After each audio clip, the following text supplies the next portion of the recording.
Heads of State follows John Cena as popular President of the United States William Matthew Derringer, and Idris Elba as embattled British Prime Minister Sam Clarke, pictured here standing alone in an empty room.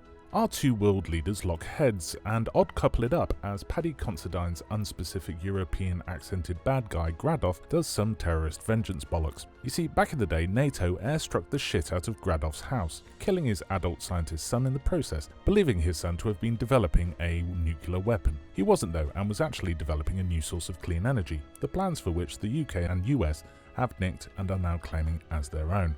Now bent on revenge, Gradov plans to get retribution by killing the leaders of NATO, which he does in two targeted attacks, one against Air Force One whilst Will and Sam are on board, and the other at the NATO conference that the President and Prime Minister were going to anyway, begging the question, why didn't he just go for this option? It doesn't really matter though, because Gradov manages to biff both attempts anyway, missing every single one of his 32 primary targets and only succeeding in killing so many civil servants and Secret Service agents you'd be forgiven for thinking that's what he was trying to do in the first place. And all of these government employees serve themselves up as willing duty-bound cannon fodder with such glee and patriotic abandon, it's actually kind of upsetting.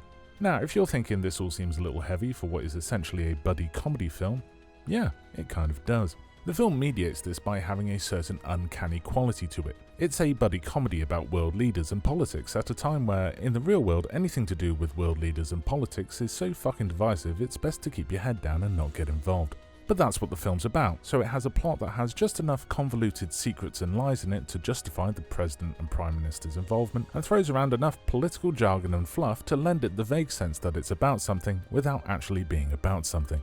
One of the best examples of this is towards the end, where Will and Sam join forces and tag team an unrehearsed speech to the assembled NATO delegates that's so impassioned, while also being empty of any real meaning, it kind of boils down to the same kind of messages you get at the end of a Captain Planet episode. Come on guys, if we just put aside our differences and work together, we can murder other scientists.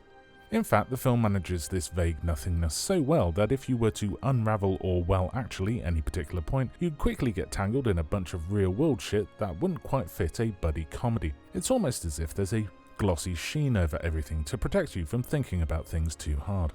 That said, the film's tone is a bit all over the place, and while shifts in tone can be effective, this is more tonally inconsistent, with comedic fight scenes juxtaposed with family-murdering airstrikes, and the fairly impressive Air Force One crash sequence where a plane full of civil servants are brutally murdered moments after an argument between our main lads about fish and chips. It reminded me of The Hitman's Bodyguard, which is also an action buddy comedy film that has a full-on genocide in it.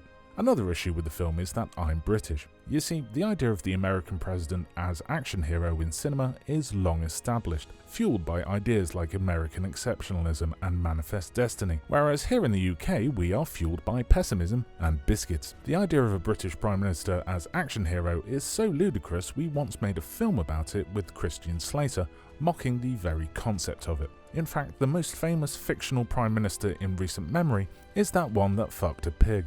Anyway, all in all, Heads of State is harmless fun. John Cena and Idris Elba make a good pair, and though Priyanka Chopra's character is the thinnest of a frankly anemic cohort, she does get in some good fisticuffs. My particular favourite was the one where Priyanka murks a dude with a staircase. It's not exactly high political thriller, but then again it's not trying to be, and to be honest it's one of the better offerings from Amazon, a company that recently changed the motto of the recently acquired MGM from art for art's sake to you'll have what you're fucking given.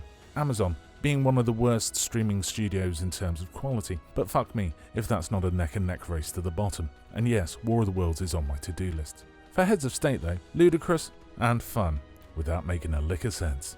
6 out of 10.